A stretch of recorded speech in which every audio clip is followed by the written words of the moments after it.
em um mundo de fantasia. Na verdade, é na internet. Em que os filmes são analisados. Também tem biografia, entrevista, debate, um monte de coisa, né? Sim, um podcast se destaca. Podcast Cinemação. Só no cinemação.com.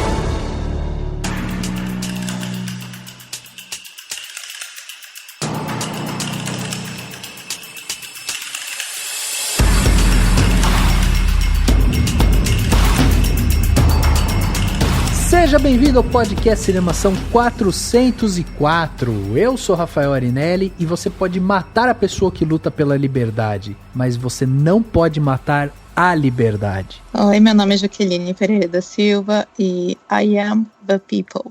Eu sou o Daniel Cury e política é guerra sem sangue e guerra é política com sangue. Aí sim, hein? Essas são frases, né, desse filme que vai ser objeto de estudo nosso aqui, objeto de discussão nossa aqui, né, dentro do podcast do Cinemação 404.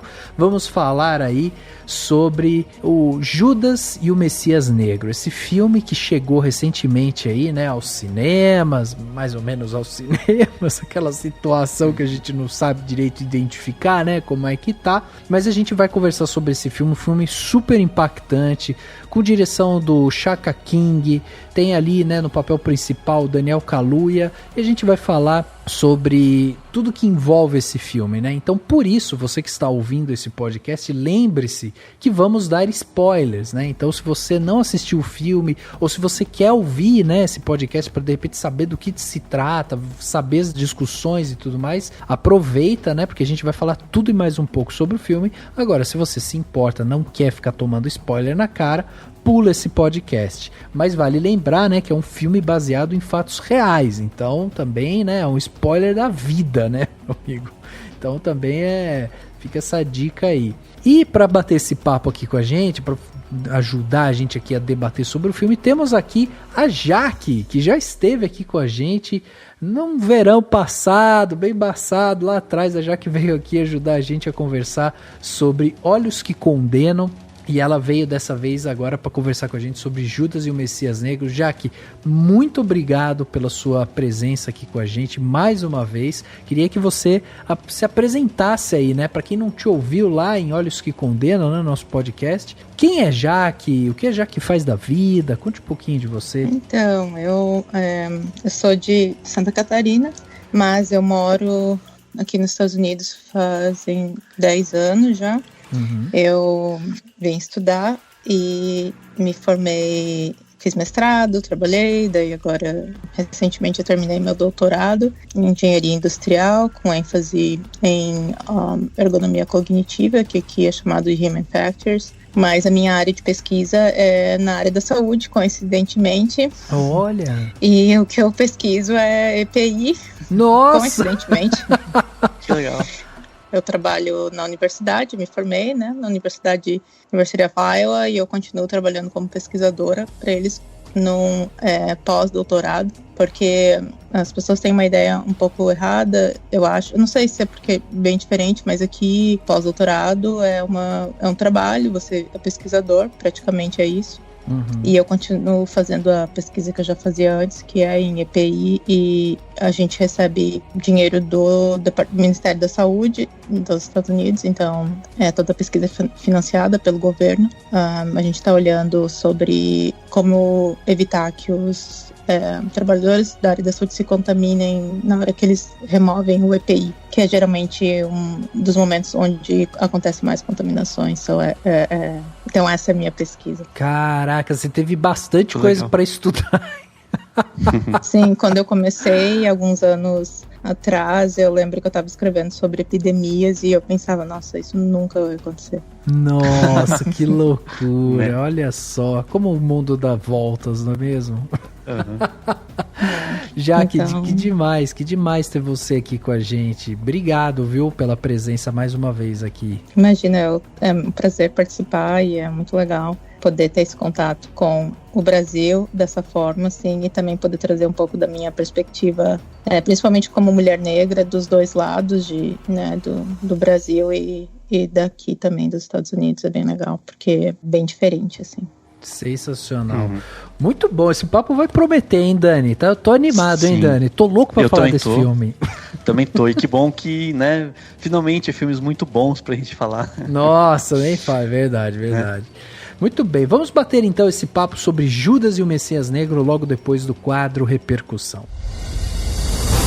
Confira o que rolou durante a semana. Eu começo. Agora no Repercussão.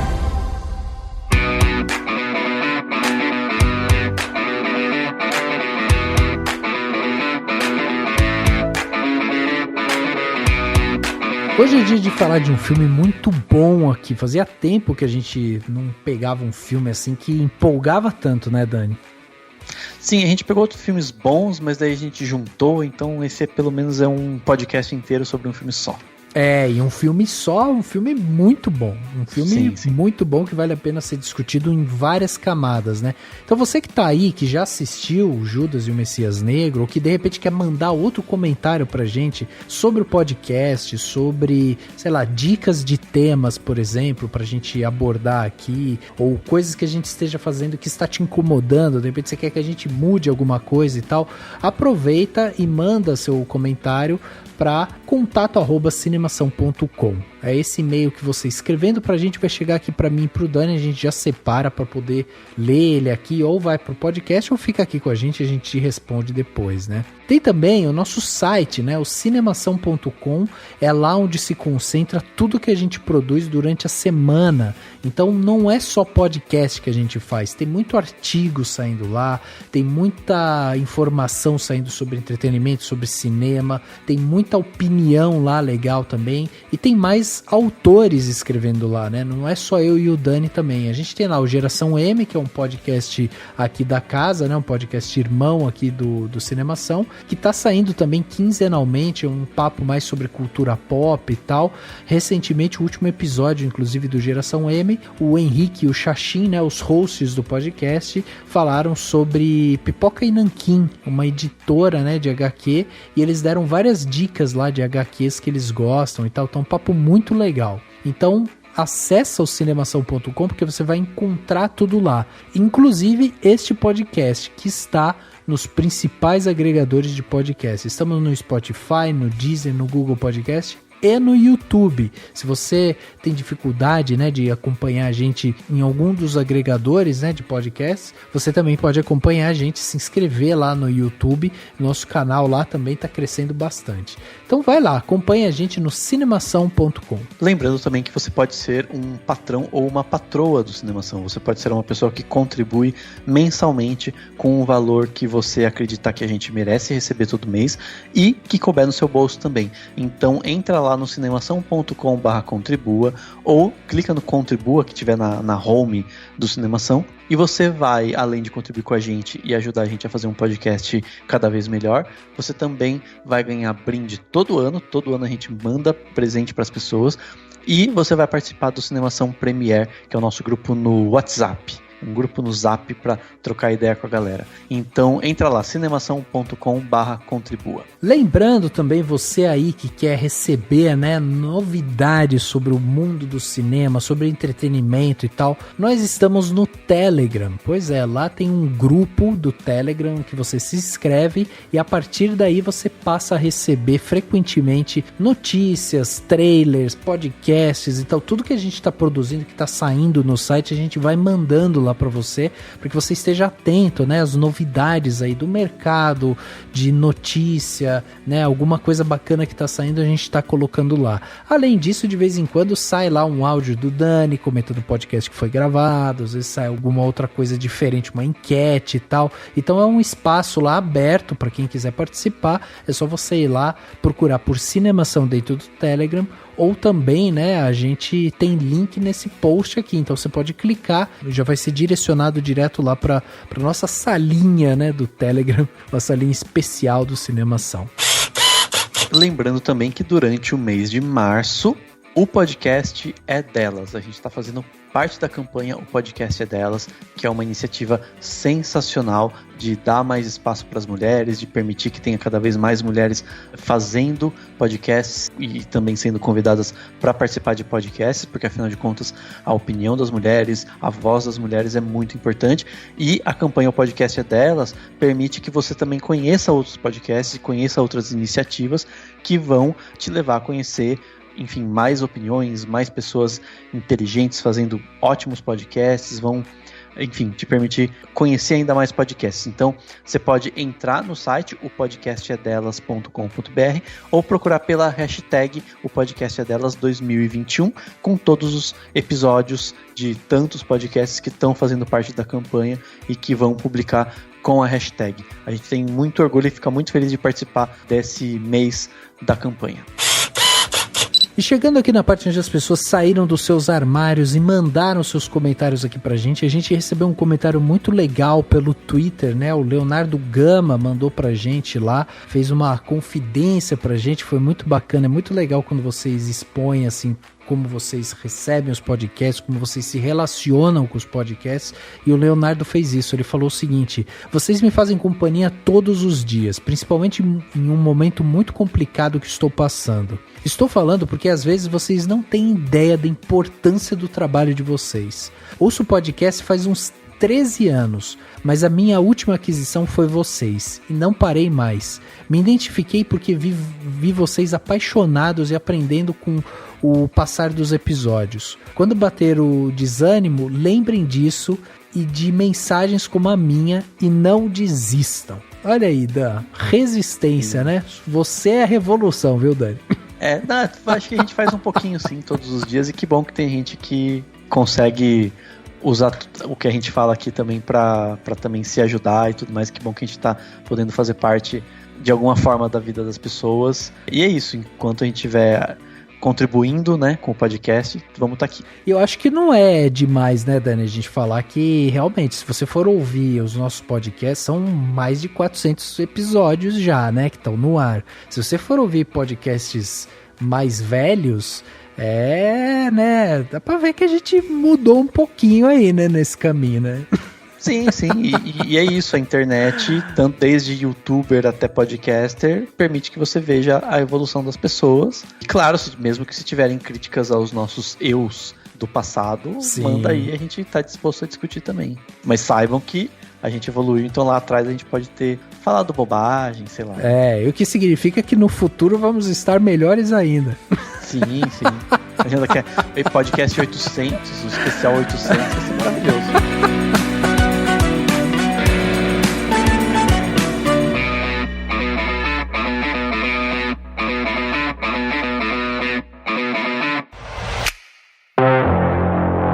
Repeat after me. I am a revolutionary. I am a revolutionary. I am a revolutionary. I am a revolutionary. I am a revolutionary.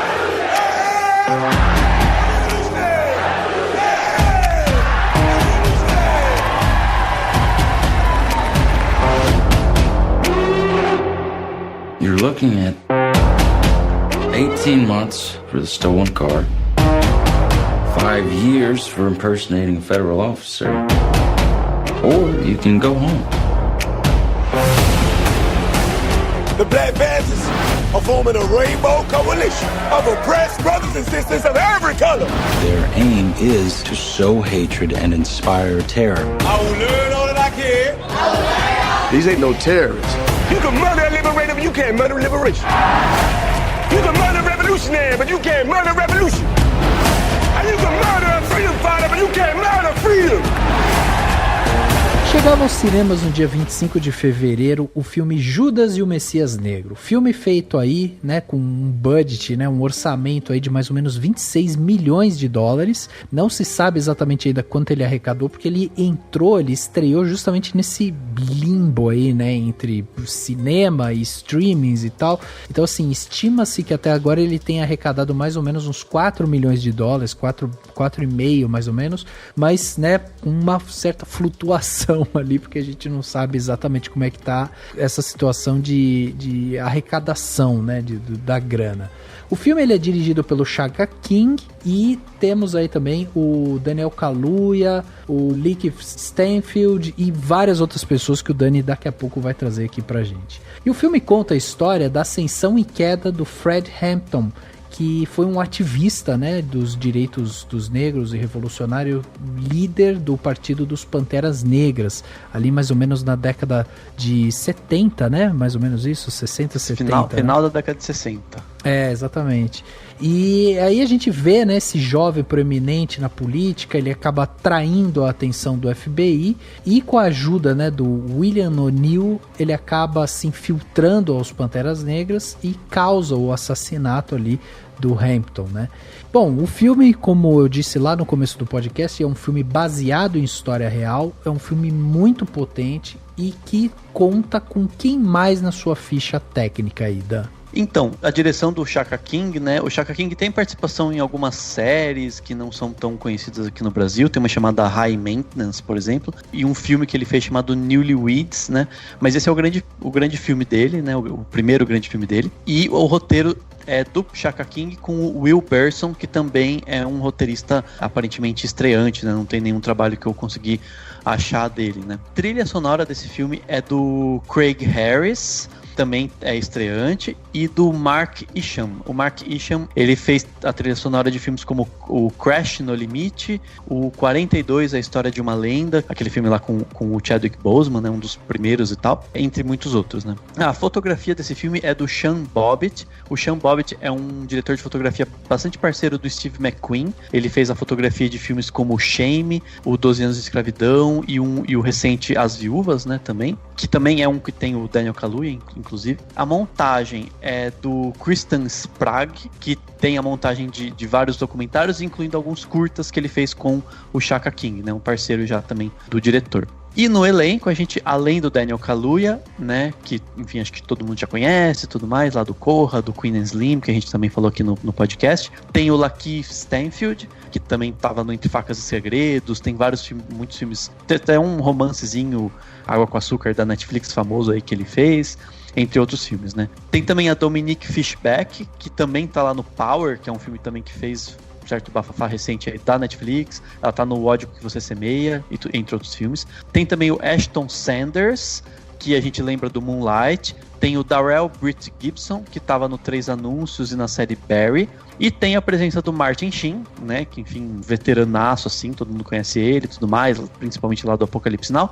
Martin Sheen tá com uma maquiagem super carregada, né, fazendo lá o diretor do FBI. E o Jesse Plemons, que estava no Irlandês e também um recente que chama Estou Pensando em Acabar com Tudo, que muita gente estava comentando. Uma coisa que é importante falar só também, o personagem do Daniel Kaluuya, né, que é o biografado aqui, apesar de tecnicamente não ser o protagonista, né, porque a gente tá vendo tudo pelos olhos do outro personagem, ele também tá lá no filme O Sete de Chicago, né. Então se você assiste o filme O Sete de Chicago, que a gente já até comentou aqui no Cinemação, tem lá o personagem do Bob Seale, que era dos Panteras Negras, que tava inicialmente no julgamento, depois sai, e aparece um cara que leva um documento e conversa com todo mundo lá na casa que estavam aqueles caras todos os famosos Sete de Chicago. Esse cara é o Fred Hampton, né? Vivido por um outro ator.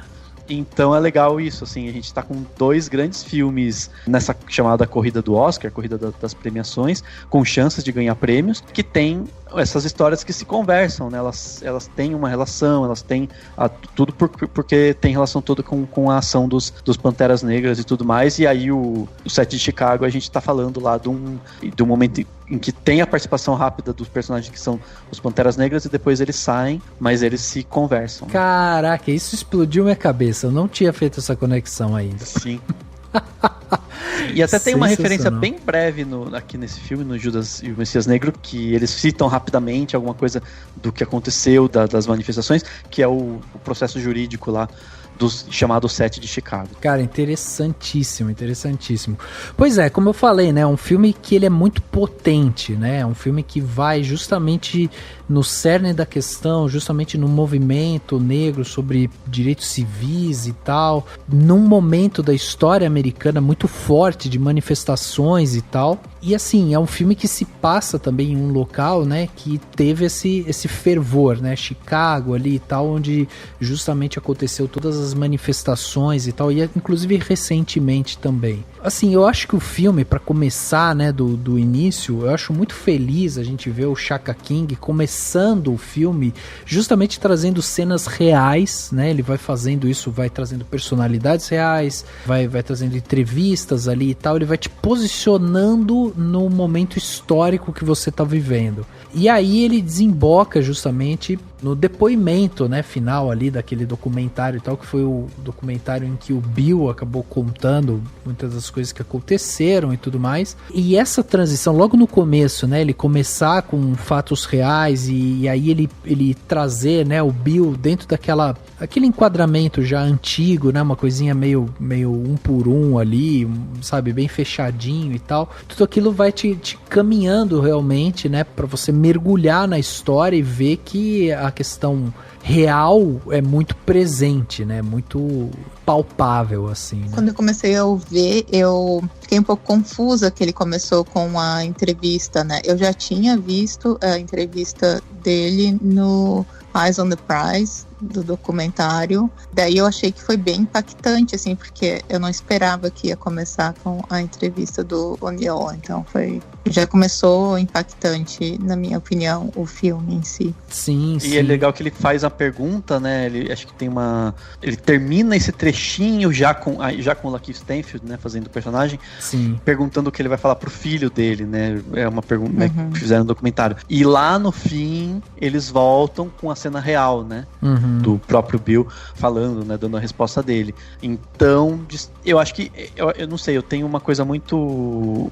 Eu comecei a ensaiar uma visão interessante desse filme, que assim, no fim das contas, e aí já tô indo pra uma conclusão, mas acho que ajuda a começar a discutir, eu acho que o filme é um grande olhar para esse personagem do Bill O'Neill com uma certa... tentando entender esse cara, né, que foi um informante e tudo mais.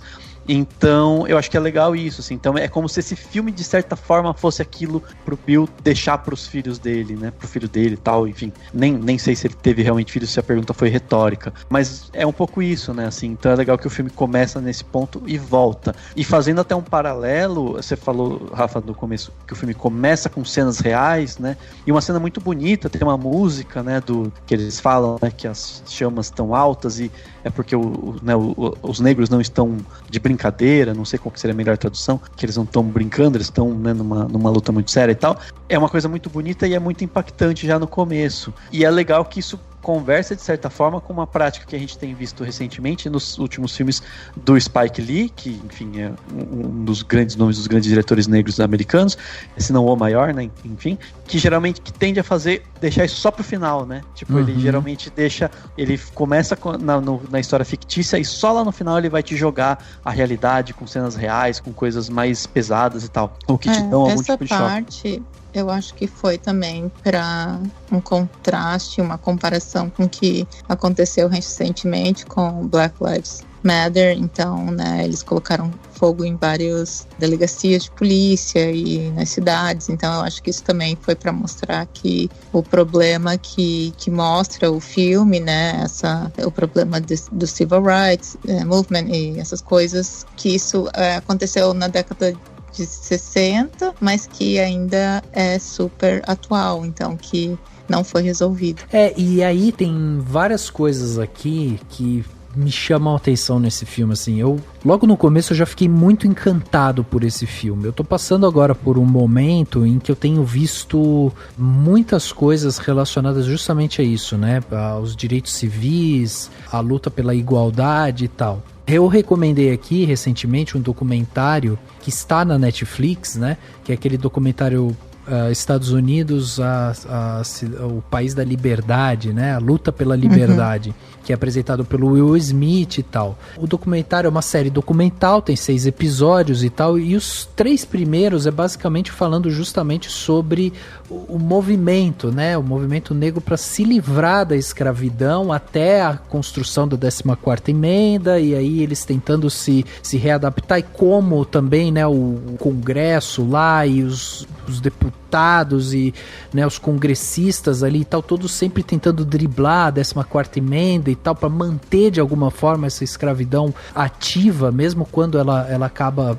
sendo desmembrada ali. E aí existe todo esse movimento. Quando eu caio aqui no Judas e o Messias Negro, para mim foi um abraço, assim, de uma transição, sabe? Porque eu tô assistindo tanto documentário que tem a ver com isso, e aí o filme começa com essas cenas mais documentais, e aí ele vai pra ficção, né? Quer dizer, cai nos atores. Então, pra mim, ele fez esse trabalho meio que de transição, assim. Eu cheguei no momento que eu falei, tá, agora eu tô vendo o filme, a história de uma pessoa. E aí, isso que o Dani falou sobre esse olhar, né, que a gente tem do Bill e tudo mais, eu achei muito interessante também, porque assim, o Shaka King, ele tem uma câmera que logo no começo eu já falei, é um filme que eu tenho certeza que eu vou me apaixonar por esse filme, porque a primeira cena dele vindo do chão, acompanhando o caminhar do Bill ali, né, que quer roubar o carro e tal, ele para, olha pra dentro do bar e ele já percebe qual que é, né, o grupo que tá ali, aquele grupo político e tal, que tá ali, ele já olha aquilo e ele, sabe, você vai vendo toda a agitação dele, ele vai e entra sempre com a cara escondida e tal, mas toda aquela coisa, aquele movimento de câmera, a câmera entra dentro do carro, ele pula o carro, tem o corte em cima e ele sai, em seguida aparece a polícia, tudo aquilo, naqueles primeiros minutos assim, eu falei, cara, esse filme vai me pegar, tenho certeza que eu vou sair apaixonado desse filme, não foi por menos, assim, sabe, era todo esse dinamismo que ele vai dando, é muito impressionante, e daí, a primeira coisa que me chama a atenção, logo nesse momento, é justamente assim, que você tem toda essa questão, né, do roubo do carro e tal, e quando a polícia para ele, em seguida é feito um corte, você vê uma poça de sangue no chão e você vê o Bill muito machucado ali. Quer dizer, ele tomou uma surra. E isso é uma toada que o filme faz ao resto dele, que é, ele não expõe de forma clara ali essa violência, sabe? Ele não vê a necessidade de ficar mostrando aquela coisa da pessoa apanhando, do policial batendo, do sangue espirrando e tal. Tem, obviamente, essas cenas, mas é tudo muito assim, é rápido, ele não foca direto naquilo e tal. E assim você vê durante tudo. Então, assim, quando existe uma cena de grande violência, ele corta. Por quê? Porque ele já tá querendo mostrar pra gente que a violência em si, ela tá sendo construída em outros âmbitos, que não só no físico. Eu não preciso mais mostrar o âmbito físico da violência, porque existem outros patamares dela, né? Eu acho que eles também não queriam que a polícia fosse o protagonista, os protagonistas do filme, né? Então, eu acho que eles também não queriam colocar a polícia como foco principal do filme, assim. Eu não sei, foi a minha impressão também, que eles queriam focar mais no movimento e nos personagens do movimento e não tanto na polícia, assim. E aí tem uma outra coisa que o Dani comentou também sobre o lance do Bill, né? Eu vi uma entrevista do Bill, quando perguntado pra ele como foi, né? O que ele aprendeu depois. Na verdade, essa pergunta foi feita a todos os atores, né? Pro Daniel Kaluuya e tal. O que você aprendeu depois de ter feito esse papel? Todos eles falam de uma mudança de vida. Na verdade, eles fizeram um podcast também. Até o último episódio do podcast só sai, acho que amanhã ou sexta. E ele falou de quão conflitante foi pra ele fazer esse personagem, e de primeiro momento ele não queria fazer. Isso é tão interessante, né, Jaque? Porque assim, todos eles veem como uma oportunidade de mudar de vida, porque a gente tá vivendo esse momento de reflexão justamente sobre direitos civis, igualdade, 14ª emenda e tal, nos Estados Unidos, né, no Brasil também, mas muito forte isso também nos Estados Unidos, e aí todos eles falam sobre isso. Então, por exemplo, o Daniel Kaluuya falando que para ele foi também um mergulho nesse personagem que mudou a perspectiva dele também, um ponto de vista dele sobre todos os movimentos, a luta, né, com o povo e tal. A própria Dominique, né, interpretando a Deborah, ela fala que, nossa, mudou meu jeito de ser, assim. E o Lakeith, o que me chamou a atenção nele foi assim, ele meio que falou, não tem como a gente olhar para essa situação e simplesmente julgar e achar que, aquele ali é o delator, ele é o rato, né, que eles chamam. Esse é o rato e pronto, acabou. Ele falou, cara, tem tantas camadas, e ele fala assim, se você for ver a história do Bill, que acabou se suicidando depois no final da vida, né, dele e tal, não é um final feliz, não é sobre um cara que terminou bem a sua vida, é um cara que sofreu muito. Na entrevista que ele deu para PBS, para o documentário, ele disse pro repórter, se eu for para te falar hoje se eu sou um cara feliz, eu não sou um cara nem contente, então ele se culpou pro resto da vida, né? Apesar de que no documentário ele fala que ele não teve culpa, ele totalmente se isenta de qualquer responsabilidade. Ele disse que ele estava trabalhando para a polícia mais nobre do mundo, que para ele era o FBI. Então isso foi tipo assim, uma carta branca para ele, eu tô trabalhando para o FBI, eu não posso estar fazendo nada de errado. E ele ainda vai além e ele fala que, como na época estava tendo a guerra do Vietnã, ele diz que muitas pessoas estavam na guerra e ele também estava, só que ele estava servindo ao país dele no próprio país. You're Fred Hampton. Hey, what the fuck? You must be the preacher man. Well, I'm Fanny All's paper. Funnies. Especially. That flag is some motherfucking bullshit, comrade. Take it easy, comrade. It's just up there to remind us of our Southern heritage. When I look at that, I don't see no flag hanging. I see my uncle hanging from a tree.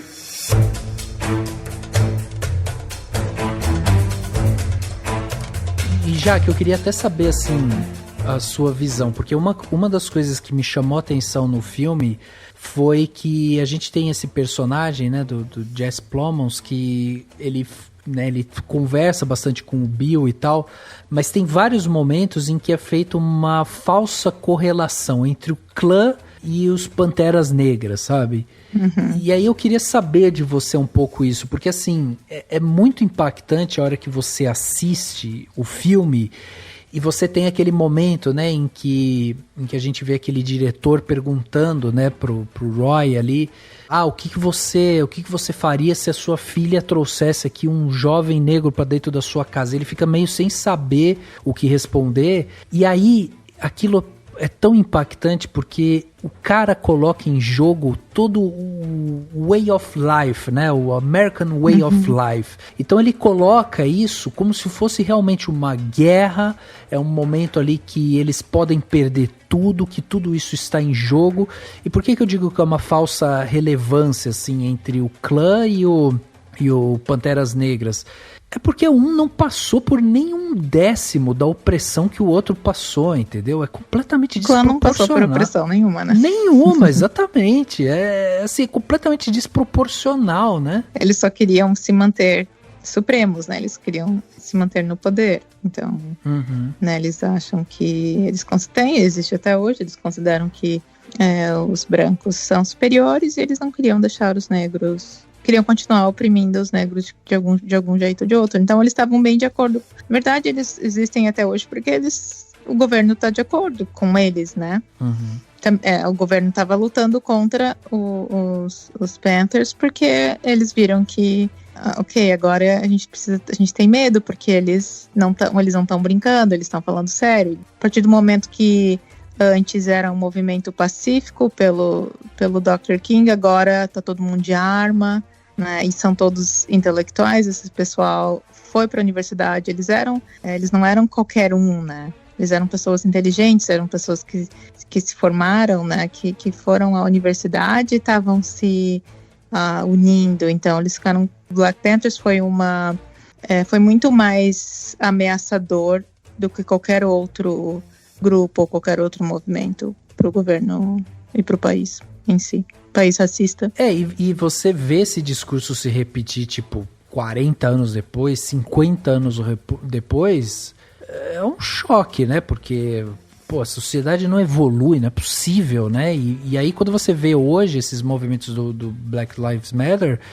você vê vindo, principalmente quando o Trump estava no poder, você vê justamente esse mesmo discurso emanando da Casa Branca, né? Que é justamente essa, tipo, a luta pelo nosso estilo de vida e tal, como se realmente estivesse em ameaça, sendo que nunca esteve, né? Não, nunca esteve. Esse filme, eu acho que foi o melhor filme de todos os tempos para mostrar mesmo o Black Panther Party, o que eles eram e o que eles lutavam, porque eu acho que a história deles também foi muito oprimida, né? Eles são assim, mostrados como terroristas, né? E essa história, isso que plantaram na época foi tão forte que até hoje essa imagem continua forte deles, né? Não só para pessoas que não tiveram educação, que não tiveram acesso, mas para bastante gente que acredita que eles eram mesmo terroristas, e essa imagem que foi vendida deles na mídia e pelo governo continuou muito forte, apesar de todo o movimento negro tentar mostrar uma outra história, mas assim, quando Hollywood mostra de uma forma assim, meio que a verdade é diferente do que antes. Já teve documentário, já teve outros filmes, mas nada igual, nada tão impactante quanto esse filme de agora, e mostrar como o que eles queriam era uma sociedade igualitária, né? Nada mais que isso. Foi bem interessante ver. E também uma das coisas foi que eles, para fazer o filme, várias pessoas tinham tentado fazer o filme, né, mostrando a história dele e do Fred Hampton, mas a família nunca tinha aceitado. Por anos e anos e anos. Até que daí eles aceitaram, mas teve 1 ano e meio de negociações entre a família, os filmmakers, porque eles fizeram muitas exigências de como que o Black Panther Party ia ser, né, mostrado no filme. Então, não é à toa que o filme saiu desse jeito, assim. Porque ele foi muito criminalizado, né, ao longo da história, realmente. Foi visto como um grupo político radical e tal. E isso é uma coisa realmente interessante da gente ver dentro do filme, porque a gente vai conhecendo justamente essas outras camadas. Fora que, assim, a gente tá vendo a história do Fred Hampton, que é o começo, né? Ele tá ascendendo ainda pro ativismo, é um cara que tem força, que tem a palavra, sabe se manifestar muito bem e tal. E os Estados Unidos tinham acabado de passar pelo King e pelo Malcolm X, quer dizer, assim, os caras queriam cortar o mal pela raiz mesmo. A ordem era matar todo mundo. Exatamente, mata principalmente esses jovens ativistas, né? Porque o Fred era muito jovem, né? Ele tinha 20 anos. Então ele tinha tudo pela frente, e ele fez uma coisa que ninguém tinha feito antes. Ele conseguiu unificar gangues, né, em Chicago, assim, que era uma coisa que jamais, né, porque o que a polícia fazia era tentar colocar um contra o outro, né, e ele conseguiu unificar gangues de Porto Rico, então era latinos, era grupo de oprimidos brancos, então ele conseguiu um feito que ninguém até então tinha conseguido. Então ele, obviamente que eles não, só aprender não adiantava, né, tinha que matar, porque ele era muito único, né, e ia conseguir ir muito longe, então. Sim, tanto o título, né, Black Messiah, né, o Messias Negro, porque realmente ele, né, foi o que ele acabou se transformando. Mas porque você falou, Rafa, que eles não é nada radical, mas assim, na verdade e eu acho que aí é que tá, né? Ele tinha um embasamento teórico socialista e marxista muito forte, né? Eu até vi um pessoal comentando, tem várias pessoas aqui do Brasil, né, socialistas e tal, comentando que nunca viram em Hollywood, um filme hollywoodiano, representar um líder, né, marxista com tanta verdade, sem ficar, né, mudando alguma coisa ou dourando a pílula, como se faz em alguns momentos e tal. E tem até muitas frases muito importantes, né, para quem enfim, de qualquer luta de trabalhadores, luta marxista e tal, que são muito representativas quando ele fala sobre, né, pontuações e tal. Tem um momento em que ele fala sobre o reformismo, eu acho muito forte, né, quando ele fala assim, o reformismo, que seria algo muito pacífico, né, dentro de um limite, ele fala assim, o reformismo é só, né, os chefes e tal, os seus poderosos, te ensinando a ser um escravo melhor, né? Ele fala desse jeito, assim. Sim. E o que ele era, eu acho que ele era radical, porque radical não é no sentido de... embora tivesse, né, questão do usar armas e tal, mas radical no sentido de tentar resolver a coisa pela raiz, né? Uhum. E é aí que você incomoda, né? Quando você é de um grupo que é radical no sentido de tentar reduzir a coisa pela raiz, você vai ter falso paralelismo, que então vão comparar os caras que compararam com a Clã, que né, não faz o menor sentido, vai realmente incomodar e vai causar realmente uma resposta, né, dos grupos poderosos e tal. E dá pra fazer até paralelos com coisas muito atuais, assim, né? Recentemente teve um candidato à prefeitura da maior cidade do Brasil, então ficavam chamando ele, falando que ele é muito radical e tudo que ele queria era colocar pessoas que moram na rua pra morar em casa. Tipo, isso é radical, assim, no sentido de você vai resolver o problema na raiz. Você vai fazer um programa, não sei o que, de tal maneira que vai resolver o problema na raiz. Mas isso incomoda porque, enfim, vai atrapalhar os planos de muita gente, etc. E eu acho que tem a ver com isso. Então, assim, eu até vi num artigo, tem um artigo do New York Times que fala, o articulista fala que é o primeiro filme de Hollywood que coloca as questões da luta negra sem se preocupar com o branco, no sentido de sem se preocupar em não incomodar o branco, né? Desde que, segundo o articulista, desde que o Spike Lee fez o Malcolm X, a biografia do Malcolm X, que já faz uns anos aí. E daí ele usa alguns exemplos, ele fala assim, tipo, desde o Green Book, é ridículo, mas enfim, e outros filmes que são sempre assim, sempre tão, acho que o The Help também, né, que é um que sempre passa pelo branco, é como se ele tivesse preocupado, como se ele tivesse querendo mostrar pro branco como... porque eles querem isentar o branco, né? Geralmente o que acontece é que nos Estados Unidos não se fala, tem uma crítica bem forte até nas escolas de não falarem sobre problemas raciais, não falarem muito sobre escravidão, então era assim naquela época e, né, era do jeito que era e não tinha o que fazer, então assim, sempre ninguém quer assumir a culpa, né? Então, sempre assim, para isentar e não colocar o branco como vilão, né? Então, e esse filme, eles não... Claro que teve um pouco, assim, mas nada comparado com nenhum outro filme, né? De eles mostrarem... Porque o americano, em geral, se você fala em socialismo, eles acham que é o fim do mundo, eles não entendem. Eles falam, às vezes eles perguntavam pra mim, no Brasil tem free healthcare, isso tem. Deles assim, mas vocês são socialistas. Eu falo, vocês nem sabem o que é socialista. Não, o Brasil não é nada socialista. Então, assim, eu acho que foi muito importante eles passarem esse conceito do socialismo, né, e do marxismo, e tirar essa coisa disso ser a pior coisa do mundo, vilão, é horrível, né? Então, o que eles queriam era, né, coisas básicas. Isso eu acho que nenhum outro filme conseguiu mostrar, e eu acho que grande parte foi por conta da família do Chairman, porque eles foram super chatos, assim.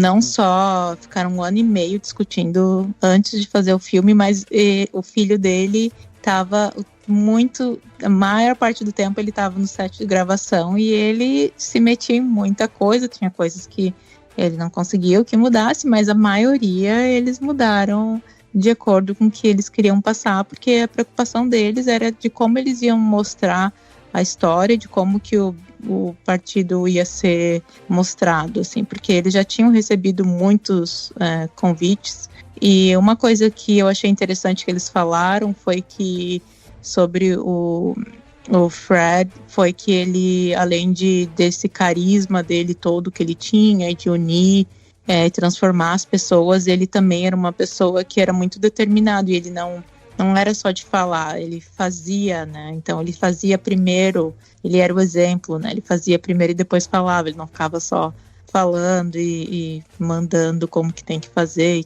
e tudo. E a outra coisa foi que uma coisa que chamou muito a atenção da polícia foi que o discurso dele era para tirar o medo das pessoas. Isso era muito complicado, porque a polícia conseguia oprimir através do medo.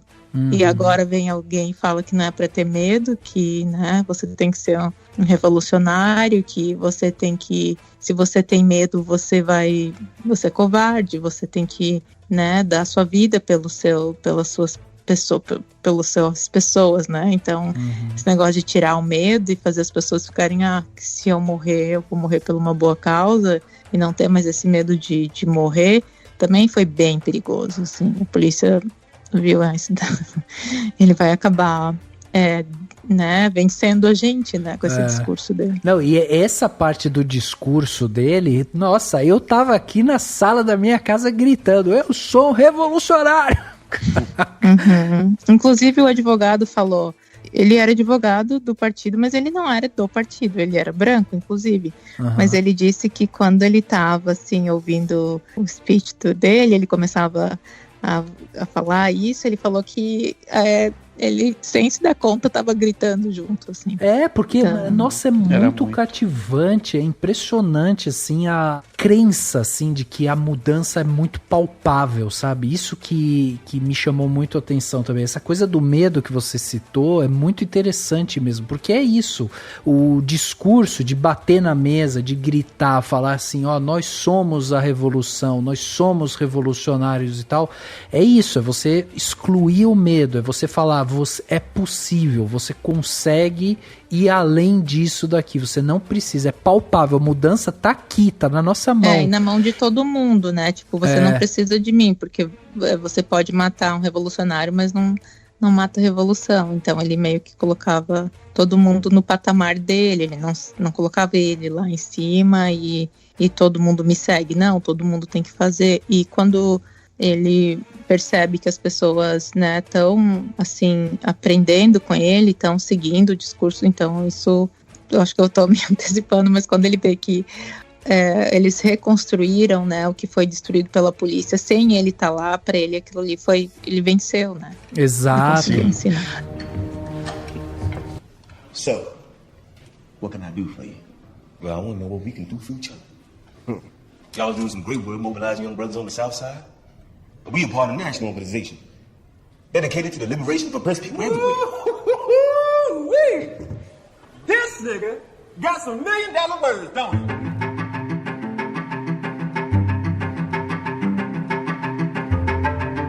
Eu adorei o Daniel Kaluuya, mas assim, eu acho que o que o Lakeith Stanfield faz é um negócio sem noção, assim, de muito bom, assim.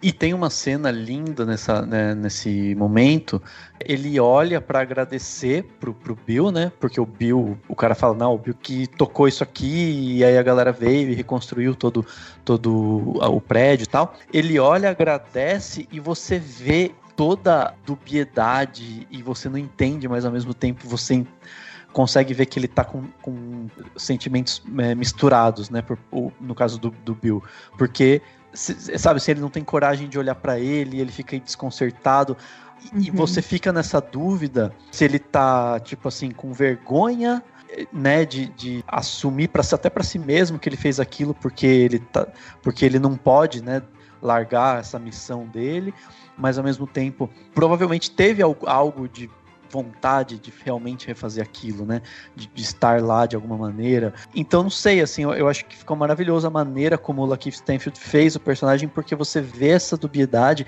e até a forma como o roteiro mostra, porque quando explode, ele liga pra polícia, né, pro cara do FBI lá, o Jesse Plemons, e aí ele meio que falar, eu vou largar isso aqui. E você não vê exatamente qual foi a resolução, se ele decidiu realmente largar ou se ele realmente continuou com aquele medo, né? Porque o cara meio que ameaça e tal. Enfim, e aí você fica nessa dubiedade. Mas essa dubiedade vai até o final, né, Dani? Porque a última cena ali, quando ele vai oferecer a bebida, eu tava assistindo falando assim, é agora, ele vai contar que ele é um infiltrado. É nesse momento que ele vai contar. Tipo, na última cena, o cara já tinha feito tudo o que ele poderia fazer ali, faltava só realmente drogar o Fred, e aí ele pega e assim, ele chega com os olhos marejados, completamente sem saber exatamente o que ele vai fazer, ele tá contrariado e tal. Então até a última cena dele, você fala, não, é agora, ele vai sair dessa, ele vai falar pro Fred. Passa o filme todo achando que ele vai, né?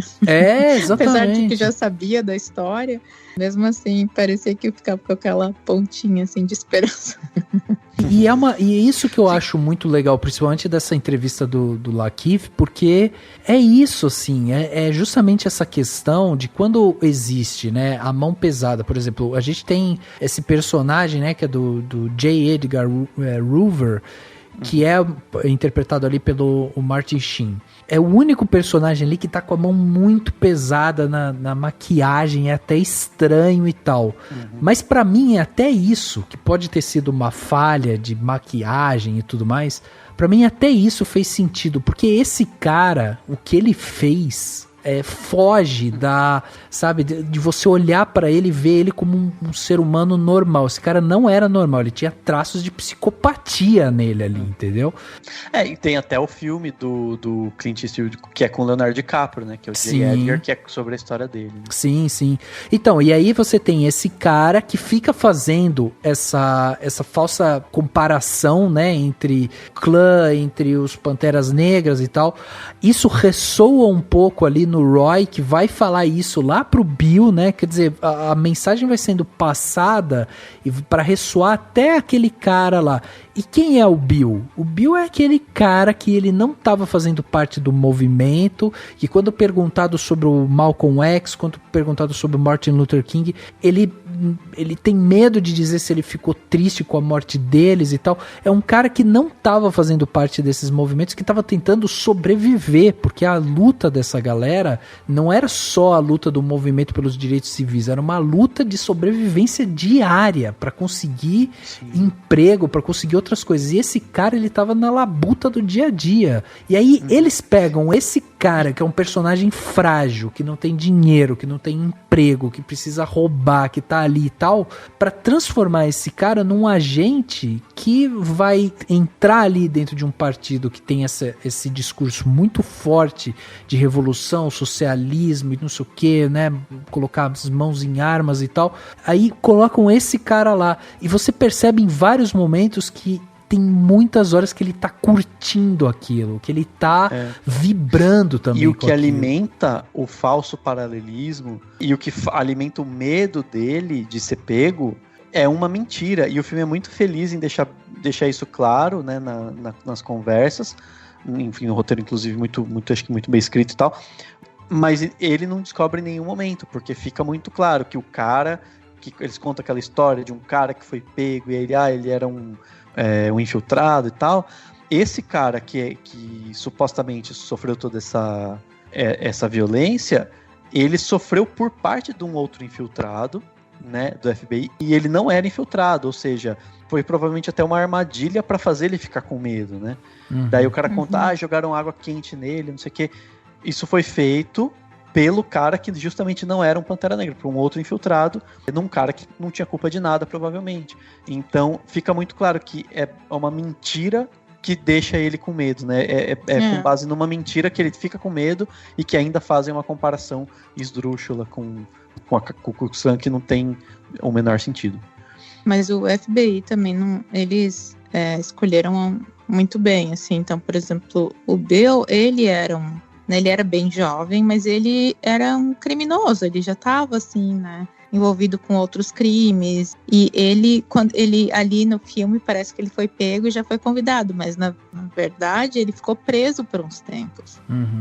E daí o FBI foi até o presídio e percebeu que ele seria uma pessoa que talvez não se deixaria levar pelo movimento e ia conseguir ficar fiel a eles, né? Eles perceberam que esse cara aí tem um pouco assim, ele aparece um pouco do conflito dele mesmo ali em fazer o certo, né? Mas ele tinha uma ambição assim maior, né? De mais egoísta, mais esse lado assim que o FBI percebeu e convidou para se infiltrar no Black Panther. Então não foi assim, porque no filme, óbvio, né, parece que foi bem rápido, mas não foi tão... então eles já sabiam o que eles estavam fazendo e sabiam que eles iam conseguir mantê-lo do lado deles, né, porque se você convive com o Fred e com todo o movimento, eu acho que seria fácil para a pessoa, né, mudar de lado. Mas eles conseguiram, claro, com o discurso deles e com o medo e tudo mais, mas também o que pesou bastante foi a ambição dele, porque ele ganhava bastante dinheiro, não mostrou tanto no filme, mas ele ganhava bastante dinheiro toda vez que ele passava informação. Então, cara, o cara era super pobre, tinha que roubar para sobreviver. Agora eu tô aqui sendo polícia, que ele fingia ser, né? Realmente é verdade aquilo ali, ele fingia ser do FBI, daí agora ele era do FBI, né? Porque o Jess ali, que era o Roy Mitchell no filme, ele também era esperto, ele falava, não, você trabalha pra mim, querendo dizer, você trabalha pro FBI, você é do nosso lado, né? Então, botava aquela coisa assim de, o que ele, poxa, antes eu usava um badge falso para roubar as pessoas, agora eu sou do FBI. Então isso também foi bem claro, né, porque eles têm a inteligência deles, não é à toa, e souberam usar muito bem no Bill. Mas é um perfil que eles buscam, né, já que muito específico, assim, que é um perfil frágil, que pode ser manipulado. Então, assim, é uma atitude muito covarde, assim, né, da atitude, assim, de, pô, vamos pegar esse cara e, sabe, tentar ali ir levando ele dessa forma. Então é muito, muito complicado isso mesmo, porque... Principalmente porque ele usava né, ele se fazia passar pelo FBI. Então, uma pessoa dessa, agora você é do FBI. Exatamente. E vocês falando disso me fez pensar numa coisa que eu percebi muito quando eu tava... enfim, foi uma sensação muito forte que eu tive vendo o filme, que daí em relação à produção mesmo, assim. Ele é um filme muito rápido, né? Assim, você fala, é muito rápido, mostra tudo. Mas ele é um rápido não no sentido de acelerado, pelo menos não foi a sensação que eu tive, né? No sentido de ter alguns filmes, principalmente algumas cinebiografias, né? Que são aceleradas demais. Fala, nossa, é muita coisa ao mesmo tempo, ou enfim. Ele é rápido no sentido de que ele é focado na ação, né? Ele é focado na sequência de acontecimentos. Então você percebe as nuances do caso do Bill, por exemplo, na atuação do ator, mas não... O filme não fica, né, o filme, sei lá, não fica mostrando onde ele mora, ou não fica preocupado com detalhes. Ele mostra a relação do Fred Hampton lá com a Deborah, mostram algumas coisas, mas ele não tá preocupado em se aprofundar demais. Esse aprofundamento vai na ação, vai naquilo que eles fazem, na maneira como eles respondem, né, nos diálogos e nas atuações. Com certeza tem vários cineastas que fariam filmes, sei lá, talvez com aquela preocupação em ter aqueles arcos, então, sabe assim, ia ter um tempo para mostrar determinados detalhes da personalidade, ou disso ou daquilo, ou apresentar todos os personagens, se demorar um pouco em um ou outro. E esse filme tem essa efetividade por meio de coisas que são todas muito, muito eficientes e muito bem feitas, mas ao mesmo tempo elas são postas e o filme segue com os acontecimentos. Então eu acho isso muito legal, assim. Ele é um filme... Ele me lembrou de uma certa forma, uma coisa muito louca, que é quando na literatura, quando sai sabe, entra no movimento realista, que eles falam, você para de olhar para o personagem de maneira a ver o que ele está pensando. Você percebe o que ele está pensando só pelas suas ações. E é meio que isso, assim, sabe? Eu acho que você entende os personagens pelas ações que eles estão realizando. E o filme não para, mas ao mesmo tempo ele não é aquele acelerado que incomoda, ele é um acelerado importante. E aí entra também as escolhas, porque o Shaka King, ele tem escolhas bem pontuais, ele tem uma direção segura, assim, e ele tem escolhas bem pontuais de coisas, de coisas que seriam firulas para alguns diretores. Então, ele usa um zoom, né, tem aquele zoom que a câmera se aproxima e vai dando zoom out, né. Acho que na hora que o Lakeith, né, o Bill chega na casa lá que pegou fogo, né, na parte do partido que pegou fogo.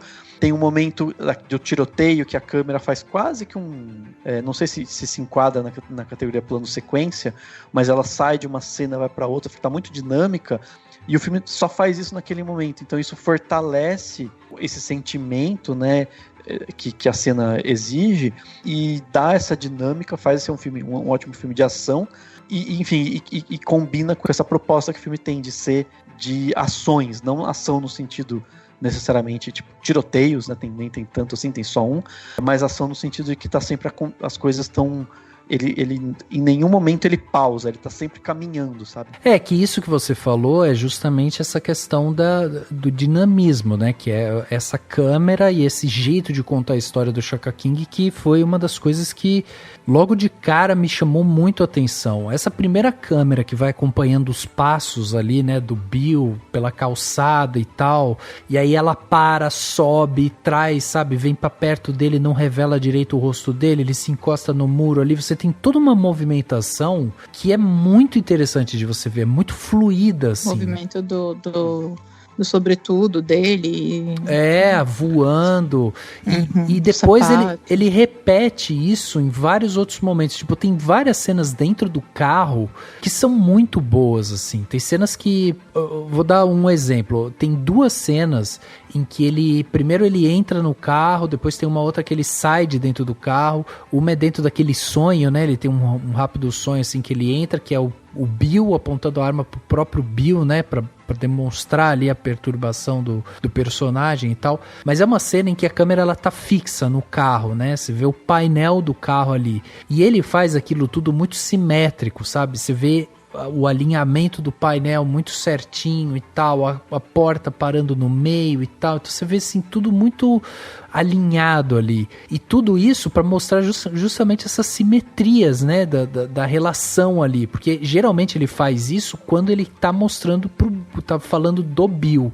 E quem é o Bill? É o cara calculista, é o cara que tá pensando nas coisas, é o cara que tá contando os espaços, que tá vendo como se enquadrar, se encaixar dentro daquilo ali. Então ele traz essas artimanhas visuais que vai te levando cada vez mais pra dentro do personagem sem você perceber, porque quando você passa por uma cena super enquadradinha que tá falando do Bill, você não percebe isso, mas você tá vendo uma cena de um cara que tá enquadrado, ele tá enquadrado dentro do FBI, ele tá enquadrado dentro daquela situação. Então assim, você vê uma série, né, de questões ali que você vai vendo que tipo, ele trabalha muito bem. Essa câmera do Shaka King me encantou, assim. Sabe uma que é uma cena que é interessante? Assim, tem a cena que ele tá sendo convidado pela FBI, né? Basicamente, lá ainda preso e tal, com machucado na cara. E aí tem logo em seguida uma cena do Fred Hampton, num discurso, numa reunião e tal. Depois é uma aula, é uma cena de uma aula deles. E essa cena de aula, tipo, tá mostrando a aula, você não ouviu a resposta do Bill, né, tipo, dizendo se ele aceitou ou não, e aí a câmera só vai passeando, assim, sutilmente, e de repente, tipo, ela se até assusta, fala, nossa, ele tá na aula, sabe, tipo, ele tá assistindo essa aula dos Panteras Negras e tal. Então ela meio que assusta, mas é um dinamismo, a cena tá mostrando, ele tá dando uma aula falando sobre acho que até armas, inclusive, o povo, as pessoas, a luta e tal, e de repente só desliza assim, está lá o Bill assistindo essa aula, ou seja, você entende que ele aceitou, né, a proposta e disse sim e tudo mais, mas não tem uma... Tipo, ela sabe assim, ela começa, ela vai fluindo até chegar nele, e ela cria até um susto, assim, você não tava... Sabe assim, você acha que o filme vai... Sei lá, se você estiver desavisado e for ver o filme, você vai por um momento achar que ele vai mostrar, que ele vai centralizar totalmente agora no Fred Hampton, né? E aí ele só desliza, é como se ele estivesse dizendo assim, ó, é sobre o Fred Hampton, mas o olhar é desse cara aqui, ó. E aí ele volta, e aí tem a toada isso bem no começo do filme, inclusive, né? E aí tem toda a continuidade da história, assim. Sim, sim. E naquela cena que ele tá discursando na igreja, foi bem impactante também, porque ele é o The Black Messiah e atrás tem uma cruz, né? Então eu achei bem legal também essa cena de mostrá-lo como Black Messiah na igreja com a cruz atrás dele. E essa cena também é interessante, né, Jaque? Porque naquele momento que você percebe que o Bill, ele tá realmente se deixando levar pelo momento, ele tá comprando o discurso do Fred, ele tá gritando junto, tá fazendo punho e riste ali e tal, de repente ele é capturado pela imagem do Roy ali, e o Roy toma dele toda aquela vitalidade que ele tava tendo. Ele imediatamente fica reprimido, ele já não olha direito, ele já muda completamente o comportamento, né? Foi. Não, é sensacional mesmo. You can murder a liberator, but you can't murder liberation. You can murder a revolutionary, but you can't murder revolution. And you can murder a freedom fighter, but you can't murder freedom.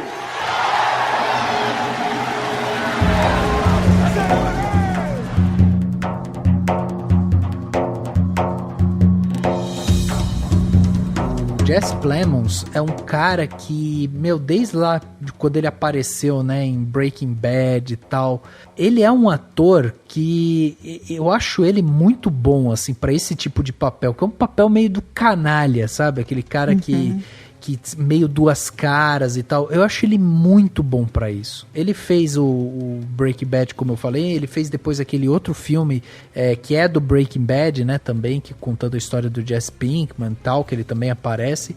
Mas esse lance dele de ser esse cara que tenta levar vantagem, que é meio canalha ali nas situações que não consegue se afirmar e tal, e ao mesmo tempo vai usando, né, todos os aparatos governamentais ali para ele também se fazer e tal. Eu acho ele muito bom, acho ele muito consistente, assim, sabe, nas aparições dele. Aliás, as atuações desse filme são de tirar o chapéu, assim. Sim.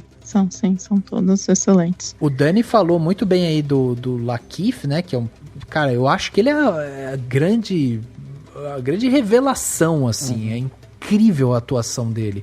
Agora, o Daniel Kaluuya, ele tem um domínio de cena que é impressionante, assim, sabe? Ele sabe pra onde ele vai movimentar. E ele conseguiu representar o sotaque de Chicago muito bem feito, assim, porque ele é inglês. Exato. E ele conseguiu representar o sotaque verdadeiro da época de Chicago, que era uma mistura meio do sul com o meio dos Estados Unidos, e foi muito bem feito, e o jeito que ele fala bem rápido, como o Fred falava, que eu escutei uns discursos do Fred, então ele fez muitíssimo bem, principalmente para uma pessoa que não é americano, mas ele disse que ele veio a Chicago, ele veio porque uma das exigências da família também foi se encontrar com os atores principais, eles foram até a casa deles, mas ele falou que ele veio até Chicago e passou um tempo conhecendo os lugares onde tudo tinha acontecido. Ele foi às escolas onde o Fred estudou, ele fez a tarefa de casa dele muito bem feita. Nossa, e mostra no filme. E isso eu acho que é uma coisa que é muito impressionante mesmo. Porque assim, o Fred tinha uma coisa de ser esse cara que estudava, entendia ali sobre o socialismo, era, né, líder de um movimento e tal. E ele, nas internas, assim, ele era esse cara calmo, apaciguador, agregador e tal. O discurso dele é o outro Fred, é o cara que precisa fazer o cara crescer, o cara perder o medo, aquilo que a gente tava falando, né? O cara que ele vai ouvir aquilo, ele vai sair energizado. Então é outro Fred. É que ele veio de duas mortes, né? Do Dr. King e do Malcolm X. Então ele viu que, peraí, um era super pacificador e o outro era o oposto. Exato, exatamente. Eu vou fazer? E ele, desde criança, a mãe dele, primeiro que a mãe dele foi babá do Emmett Till. Então ele já nasceu com todo esse background de acontecimentos, e ele também, eles falam que ele nasceu um revolucionário, porque ele acho que com 10 anos, ele cozinhava e chamava as crianças do bairro que não tinham o que comer e fazia café da manhã para elas. Caraca, né? Então, que desde bem pequeno. Ele estudou numa escola, numa high school que não era segregada, que era bem difícil de ter, porque na época ele morava num bairro de classe média, baixa, mas não era completamente baixo, então tinha escola misturada. E ele tinha muita briga, porque não é porque era misturada que estava todo mundo se dando bem, né? O que ele fez foi, ele unificou a escola. Então, ele unificou os brancos com os negros na escola. Então, ele fez... Que incrível. Ele já começou fazendo isso. Então, ele já era dele, né? Já meio que nasceu assim. Isso é uma coisa que eu acho que a gente precisa ver muito, sabe? Porque, por exemplo, eu não conhecia quem era Fred Hampton. Eu nunca tinha ouvido falar dele. A gente escuta muito, principalmente aqui, né, na América do Sul e tal, a gente escuta isso. Malcolm X, Martin Luther King e tal, que foram movimentaram muitas massas, tiveram um movimento muito forte, né? Inclusive batendo de frente com o governo, negociando com presidentes e tal. Então a gente conhece a história desses caras que foram caras grandes também dentro desse movimento, né, de direitos civis e tudo mais. Agora, essas histórias menores no sentido de o cara não chegou, não deu tempo dele, né, conseguir... porque eu acho que foi muito criminalizado o partido, né? Então teve esse problema e também ele começou na Califórnia, então o que mostra mais é a Califórnia, e os outros chapters em outras partes do país não foram muito divulgados. E o Black Panther, né, eu acho que a imagem que mais aparece hoje é da Angela Davis.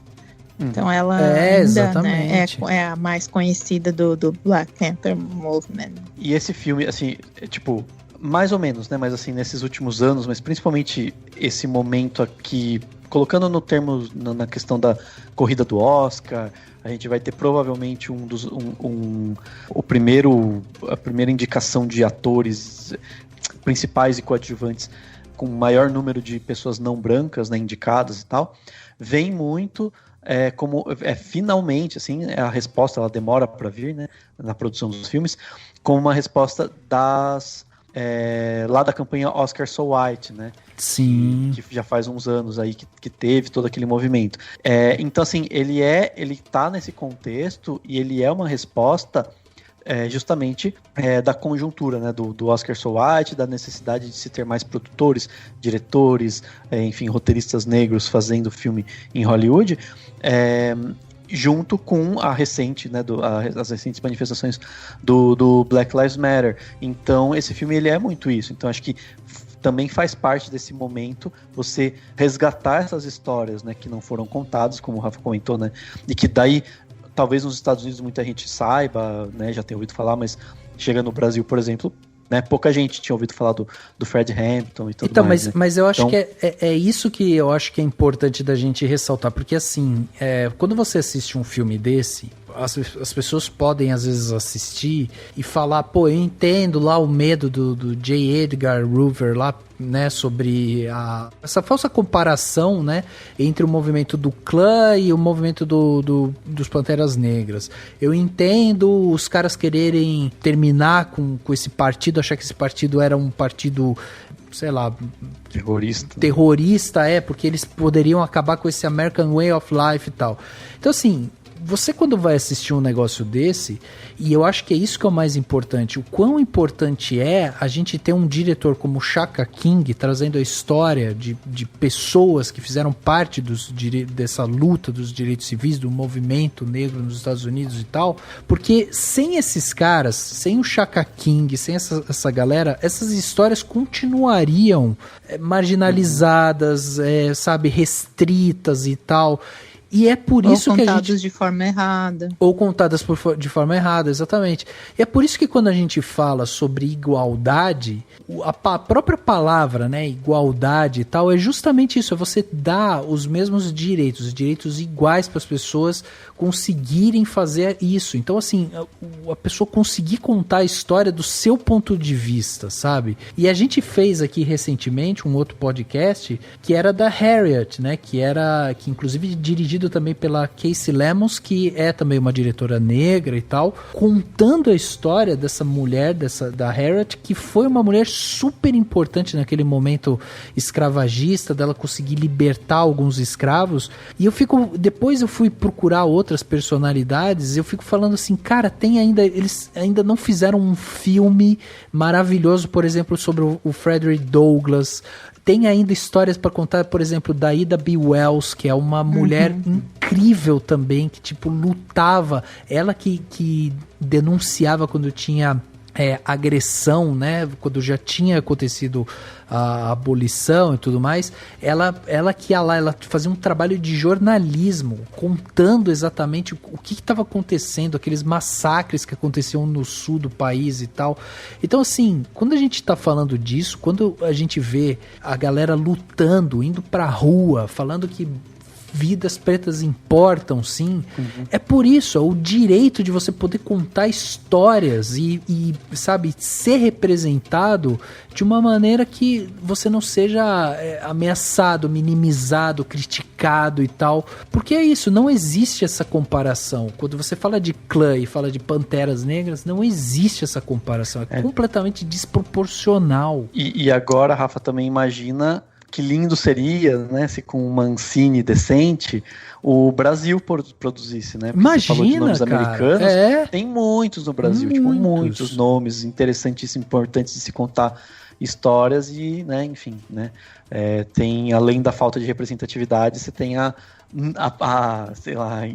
improdutividade, né, do financiamento do cinema, né? Exato. E eu achei muito legal como eles mostraram que o uso de armas pelos Black Panthers era de defesa, né? Era para eles se defenderem, era self-defense, não era porque eles queriam matar todo mundo, é porque estavam matando. Exato. E eles estavam sendo exterminados. Então, se eles não tivessem arma, eles só iam continuar sendo mortos, né? E não era tanto que o Bill, ele que meio que tentava fazer mais, assim, coisas radicais. Ele queria que, né, ele trouxe aquela bomba lá e o Fred ficou super chocado e falou que não era isso que eles estavam tentando fazer. Então, acho que o filme, não sei se mostra tanto essa parte, mas o Fred ele fazia os discursos dele, mas ele sempre... Se for olhar a história dele, ele sempre deixava bem claro que a arma era só para se defender, não era para sair matando todo mundo, assim. Tem o discurso dele que ele fala, né, para matar os policiais, mas é porque a mesma coisa que se fala hoje, porque os policiais estavam exterminando todas as minorias, né?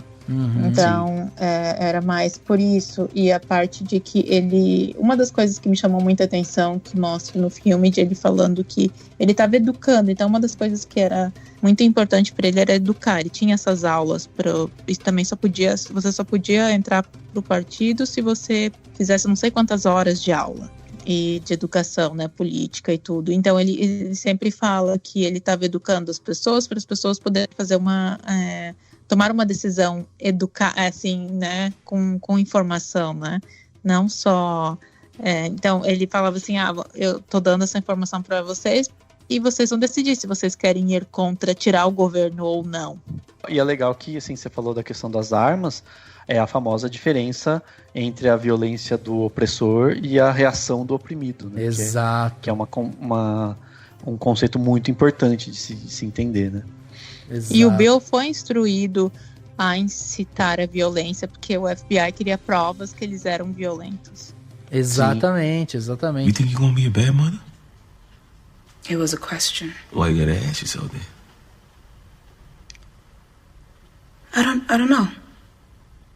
Maybe the fact that I'm bringing a child into a war zone. These aren't considerations you have to make. You get to go up there, talk about dying a revolutionary death and how your body belonged to the revolution because you don't have another person growing inside your body.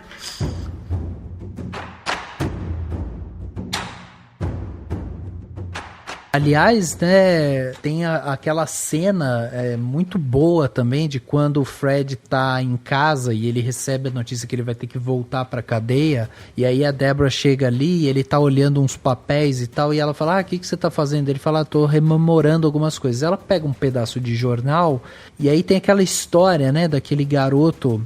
do Emmett Till. Emmett Till, exatamente. Que foi morto, Como que é essa história, Jaque? Ele foi linchado porque ele tava flertando com uma menina branca e ele foi linchado.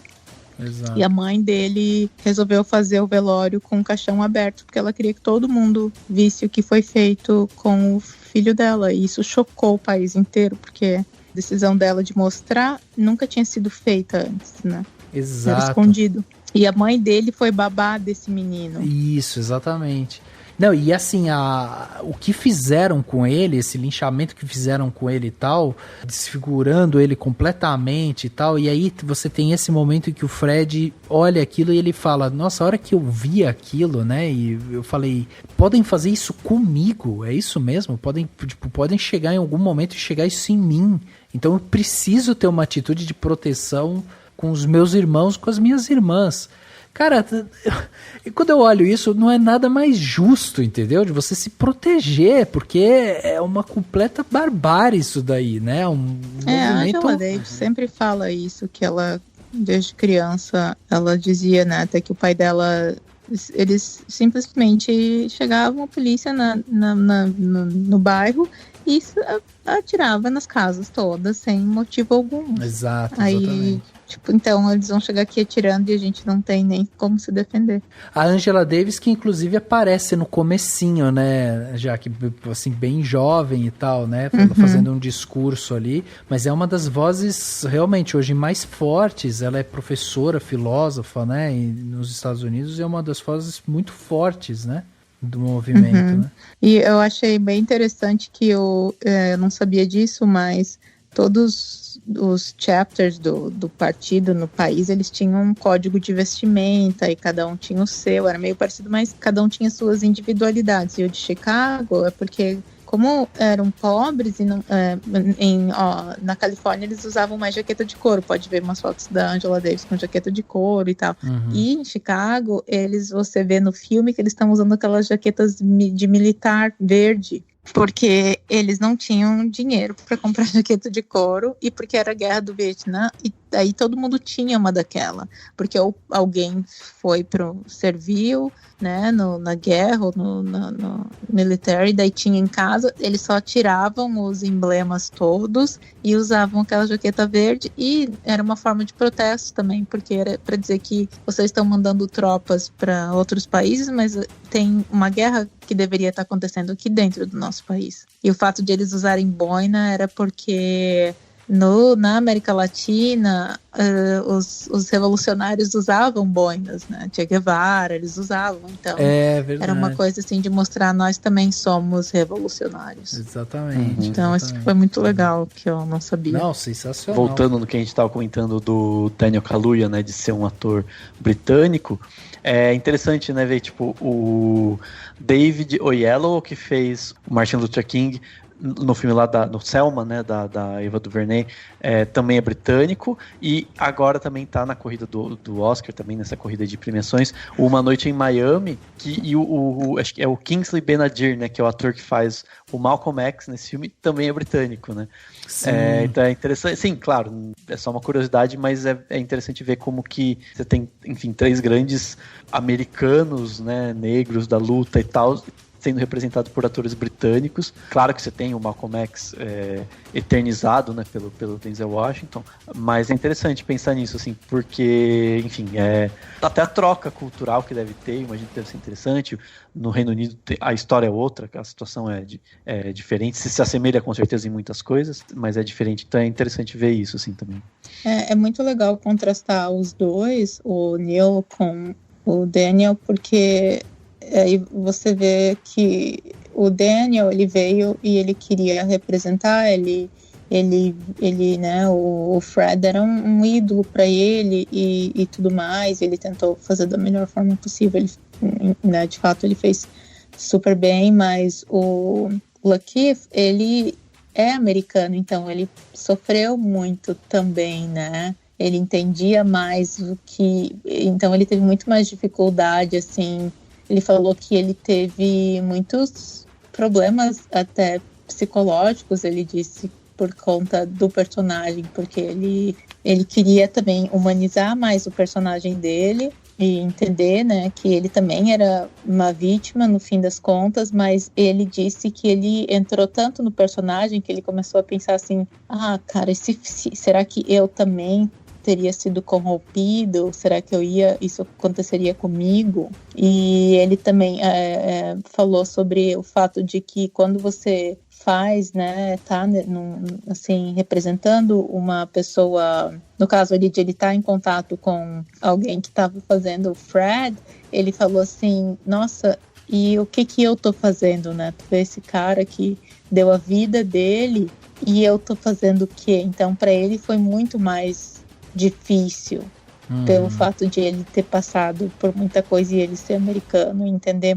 assim, mais, meio que sofreu mais na pele, assim, né, e ele disse assim, nossa, essas pessoas fizeram tanto por mim, o que eu tô fazendo para a geração que vem? Então ele falou que foi bem difícil para ele falou que até hoje ele ainda carrega algumas, assim, sombras do personagem com ele. Nossa, interessantíssimo. E só pra gente terminar esse podcast, né, antes da gente ir pro plano detalhe, só pra não deixar passar em branco, né, que a gente estava aqui falando justamente sobre essa questão da representatividade, como essas histórias elas precisam vir à tona e tal, e o Dani bem lembrou, né, que hoje no Brasil a gente tem uma Ancine inexistente, o incentivo, né, recentemente o presidente barrou também Lei Rouanet e tal, então assim, a arte no Brasil, a cultura no Brasil sendo completamente corroída, né, dentro das suas instituições e tal, mas vale aqui destacar que, por exemplo, teriam filmes excelentes, por exemplo, sobre Dandara dos Palmares, que foi, né, a parceira do Zumbi dos Palmares, né, ela participava ativamente da luta contra o sistema escravocrata no final do século XVII. Dá para contar também história do José do Patrocínio, que foi uma das principais figuras do movimento abolicionista no Brasil. Tem também o André Rebouças, né, que vive com essa luta forte, né, e que acabou se graduando depois em engenharia civil e tudo mais. Tem a Antonieta de Barros, né, que foi a primeira mulher negra a exercer um cargo de deputada estadual, né, no Brasil. Então todas essas são histórias que estão aí, e tem gente que está viva, que é você sentar com ela e produzir, sabe, escrever esse roteiro, colocar essas pessoas para contar suas histórias, porque assim, tem muita coisa bacana para ser contada, tem muita história pra gente aprender, né?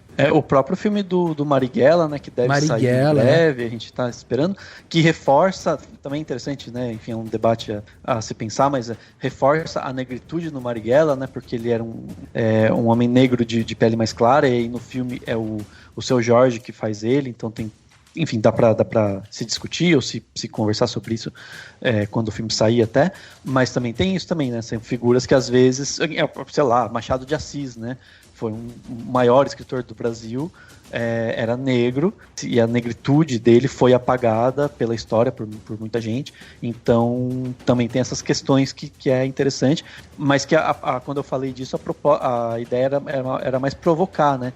Porque quando a gente está falando de Hollywood, de filmes americanos, claro que é muito bom e claro que é maravilhoso que a gente tenha cada vez mais filmes como esse, mas a provocação foi justamente isso, assim, o Brasil também tem muita gente e é isso, assim, é para isso que a gente precisa de cultura, né, de investimento em cultura, para você poder dar, porque daí tendo isso, dentro desse processo cultural, aí você vai ter as lutas para conseguir contar as histórias que precisam ser contadas também, né?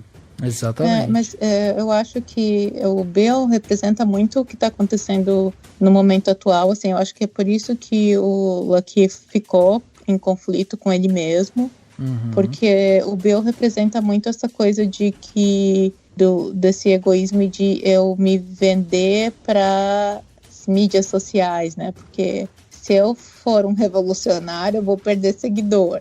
Eu não posso ir contra o sistema. Eu vejo muitos militantes no Brasil eles escolhem muito bem quem que eles vão criticar. porque eles também não querem perder o lugar deles ao sol, né? Então, eu vejo, assim, os militantes de redes sociais, os que são mais, sei lá, famosinhos, eles já não criticam muito, por exemplo, a Globo, porque, peraí, talvez eu tenha uma chance na Globo, então eu vou ficar na minha, vou ficar mais neutra, eu vou escolher quem que eu vou criticar, porque se eu perder seguidor, então tem muitos bills por aí, só que, né, não é o FBI, mas são outras potências que essas pessoas ficam assim, poxa, mas eu vou ser militante até que ponto, né? Exato. Então eu acho que esse conflito que o Lakeith teve com ele mesmo mostra a realidade nossa, assim, das pessoas, né? Até que ponto eu vou ser revolucionário.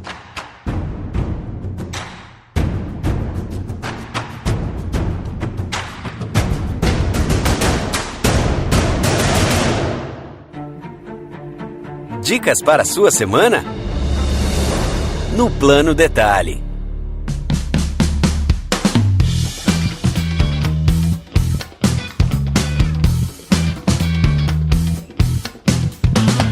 Plano Detalhe da semana, né? Aquele momento gostoso que a gente tem aqui no podcast para dar aquela dica para você, né? Que está aí, que de repente fala, pô, não sei direito o que fazer no final de semana ou durante a semana. A gente tá aqui para te ajudar, tá aqui para te dar um direcionamento. Eu dessa vez quero dar uma dica de um filme, um documentário que está na Netflix, facinho de ver, que é o documentário chamado Professor Polvo. Olha só que maravilha. Esse é um documentário que eu resolvi assistir, fiquei muito curioso quando eu vi o título, né, primeiro, que é o seguinte, o Professor Polvo, ele é um documentário original da Netflix, né, e ele conta ali a história do cineasta, que é o Greg Foster, que ele acabou se relacionando, né, criando um relacionamento com um polvo que tá ali perto de onde ele mora e tal, e esse polvo mora numa floresta de algas no sul da África. E aí o Greg passou por um momento ali, né, na vida dele que ele tava cansado, tava com alguns problemas, né, pessoais e tal, e ele resolveu começar a mergulhar, porque mergulhar é uma coisa que ele sempre fez e que dava um certo relaxamento pra ele e tal. E nessas de mergulhar, ele vê esse polvo e ele fica muito curioso com o comportamento do polvo, começa a ir todos os dias mergulhar no mesmo local pra encontrar esse polvo e de repente eles criam uma amizade. E cara, é tão bonito o vídeo, é tão bonito o filme, assim, é um filme curto, tem 1h30, é rápido, e ele traz algumas reflexões muito singelas, assim, sabe? Porque o polvo, ele tem uma vida de 1 ano só. O polvo é um bicho que vive pouco. E aí ele vai fazendo várias reflexões ali, né? Sobre o relacionamento dele com o polvo, sobre o relacionamento dele com a vida dele, com o filho dele, que era um filho pequeno, né? Que ele tinha na época e que ele estava também aprendendo a ser pai e tal. Então é muito, muito interessante, assim. Eu recomendo demais. É um filme que você acaba o filme sentindo uma alegria, sabe? É uma coisa boa, é um filme que te traz um sentimento bom, assim. E pra quem gosta de documentário, né, eu acho que é um prato cheio pra você ver esse documentário, porque ele tem isso, né? Ele é narrado pelo Greg, e o documentário tem muitas cenas dentro da água e tal, então ele não tem muito aquele formato convencional no sentido de, sabe, para um conta, para o outro conta. Não, ele vai contando, vai falando, né, mostrando ali a narrativa, ele vai contando a história, e como ele é um cineasta, então ele filmou muita coisa, ele deixava a câmera no fundo do mar para filmar e tal. Cara, é demais mesmo. Eu fiquei enlouquecido com esse documentário e aí eu trouxe aqui esse plano detalhe aqui para vocês. Beleza? Jaque, e você? O que você trouxe de bom aí pra gente, de plano detalhe, depois de tanto tempo, né, Jaque, que a gente te chamou, agora chegou a hora. Eu vi um documentário, um documentário série da Netflix que é Surviving Death, que deve ser Sobrevivendo à Morte ou algo assim em português, e é muito legal porque fala sobre as pessoas que tiveram essa experiência de quase morrer ou morrer e voltar, assim, ter uma parada cardíaca muito prolongada. E o que é legal sobre esse documentário é que fala sobre, traz bastante cientistas, né? Então assim, tira as pessoas do closet falando, aconteceu, médicos, né, da Columbia, de Harvard, então de universidades famosas que contam, né, de pacientes, de o que aconteceu e que a ciência não explica, e umas coisas muito legais, assim. E um dos episódios mostra um retiro espiritual acho que é na Netherlands, na Holanda, e mostra uma mulher que ela é médium e ela incorpora uns espíritos, e eu achei muito interessante, assim, né, há controvérsias, assim, eu sou meio, pra mim, ela não tava fazendo, incorporando nada disso, mas, assim, o que eu achei interessantíssimo é como se aproximava com as religiões de matrizes africanas do Brasil, porque ela incorporava legal. Uma criança, que é um herê, né, na Umbanda, no Candomblé, ela tinha uma mulher, então ela incorporava, tipo, mais 5 entidades diferentes, que se assemelhava muito àquela, né, o que acontece nas religiões do Brasil. E eu achei muito interessante, porque não tem nada a ver, ela não tem ninguém menciona nada de religião do Brasil, não tem nada do Brasil no documentário, mas ela mostrando, assim, o quão próximo ao mesmo tempo e eu achei interessantíssimo, assim, são acho que uns 6 episódios e cada episódio fala de uma coisa diferente, e é muito, muito interessante, assim, principalmente porque eles trazem bastante gente que são, né, aqueles que não acreditam, que são cientistas, mas que eles também não sabem como explicar, ou eles acabaram mudando de ideia, assim, e falando que não é porque não se consegue provar que não existe, assim. Então é um documentário muito legal. Muito legal. Aliás, aqui no Brasil ficou como Vida Após a Morte o nome, né? Tá na primeira temporada e tal, foi lançado esse ano. Mas, de qualquer forma, vale lembrar que você que tá ouvindo aí, tudo que a gente tá falando aqui vai ter link post, tá? Então, mesmo que a gente fale alguma coisa, às vezes esquece o nome, alguma coisa, tá tudo aqui. Então você entra lá, vai estar lá. Já que indicou série documental, Survive and Death, tá lá o clique, né? Só clicar, você vai ser direcionado pro documentário. Maravilha. Tem mais algum, Jaque, ou é esse? E o outro que eu gostei bastante, mas não é novo, eu acho que todo mundo assistiu, que é The Social Dilemma, que é sobre a manipulação das redes sociais e das empresas de tecnologia grandes, né, Google, Facebook, né, é muito legal esse documentário. Eu acho que a maioria das pessoas deve ter visto, já porque não é tão novo também, mas para mim é um dos melhores acho que foi lançado ano passado, de todos, assim, como a gente é manipulado e é assim, impressionante. Dá até um medinho, né? Pois é, muito bom. Então tá aí, 2 documentários, até agora só documentário, hein, Dani? Você vai quebrar com essa dinastia de documentários aqui? Vai trazer alguma coisa nova pra gente? Vou indicar um filme que até conversa de certa maneira com o tema do podcast de hoje, mas ele é sobre questão trabalhista, assim, né? Um filme praticamente clássico brasileiro, né? Que eu acho que quem não viu deveria assistir, que é o Eles Não Usam Black Tie. É um filme do Leon Hirschman, né, que foi um diretor brasileiro super, super importante, apesar de ter feito, enfim, fez muitos curtas e tal, e morreu muito cedo, mas enfim. E o Eles Não Usam Black Tie é um filme no começo dos anos 81, e é muito interessante, porque assim, basicamente a história de uma família toda que trabalha numa mesma fábrica, né? O Gianfrancesco Guarnieri faz o pai. Inclusive ele é o autor da peça original, da peça de teatro original. Tem Fernanda Montenegro, sensacional no filme. E o filho dele, que é o vivido pelo Carlos Alberto Richelli, não quer entrar pra greve. Os caras estão organizando uma greve. O Gianfrancesco faz o papel do cara super aguerrido, assim, sabe? Que quer fazer greve, que é da luta trabalhista e tal. O filho dele não quer, né? Não quer participar, ele é um cara mais que tá na dele, só quer trabalhar lá. E meio que concorda com os patrões e não quer ser um revolucionário, vamos dizer assim. E a história toda é a trajetória desse personagem, né? Até ele, enfim, a compreensão dele. E o filme fala disso, fala de questões trabalhistas, e é de um período histórico muito interessante, né? Porque foi justamente quando o Brasil ainda estava sob a ditadura, mas ele estava se abrindo e ele começou a permitir a existência dos sindicatos, né? Inclusive foi nesse período aí que surgiu um certo brasileiro chamado Luiz Inácio Lula da Silva, que, né, depois, muitos anos, veio a se tornar um presidente.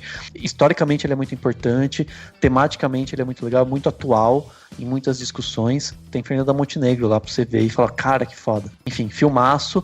Eu vi ele numa exibição do festival, acho que do Sesc, ele abriu o filme, né, colocaram o filme em dessas muitas exibições que estão tendo agora, né, por conta da pandemia, muitas casas culturais, enfim, todo mundo que faz exibição de cinema tem feito exibição online, e eu aproveitei isso, mas eu vi aqui que ele está disponível aqui no Brasil na Globoplay e também no Look, né, que é outra plataforma.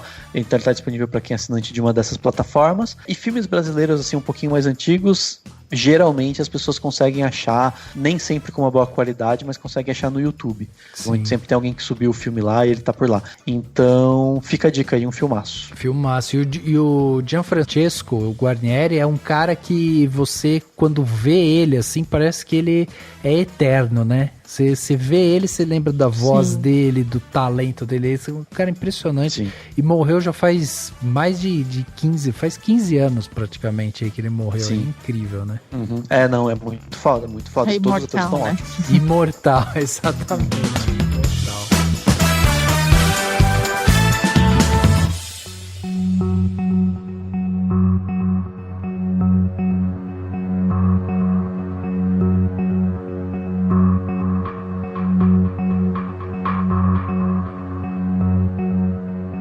Chegando aqui no final desse podcast Cinemação 404, né? Batemos esse papo aqui sensacional sobre Judas e o Messias Negro, um papo mais do que necessário, né? Nesse momento que a gente está vivendo. Queria agradecer aqui a Jaque por ter vindo aqui conversar com a gente, trazer tanta informação legal. Nada como ter uma pessoa em loco pertinho de Chicago para trazer como está a temperatura em Chicago, né, Jaque?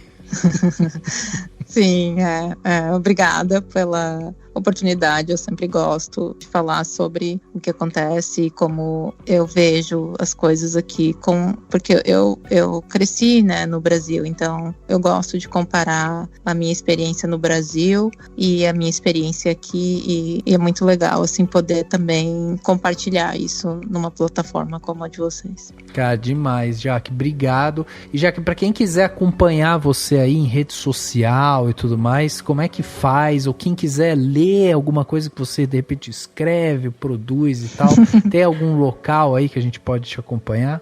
Eu tô nas redes sociais comuns, né? Twitter e Instagram. Tô mais no Twitter, mas quem quiser mandar mensagem pra mim, ou quem tiver interesse de, sei lá, estudar aqui, como que eu fiz pra estudar aqui, sempre com bolsa, e bolsa das universidades americanas mesmo, não do Brasil. Então, quem tiver interesse, que são umas dicas, pode entrar em contato comigo. Os meus artigos são publicados, e, né, se você entra no Google Scholar é fácil de achar, mas enfim, é artigo científico. Mas assim, eu estou à disposição para quem quiser tirar dúvidas sobre como, né, fazer um mestrado ou um doutorado aqui nos Estados Unidos. Cara, sensacional. Obrigado novamente, Jaque, pela presença. Dani, obrigado também pela sua presença em mais um podcast aqui. Valeu, eu que agradeço. Valeu, Rafa. Brigadão, Jaque, pela participação. E é isso, né? Judas e o Messias Negro aí com certeza vai ter indicação ao Oscar pro Daniel Kaluuya, com chances de ganhar, né, como ator coadjuvante, e vamos torcer para que ele tenha outras indicações que acho que ele merece para direção, filme, quem sabe muito mais. É isso. É isso, muito bem. O podcast Cinemação 404 fica por aqui e a gente se vê no próximo.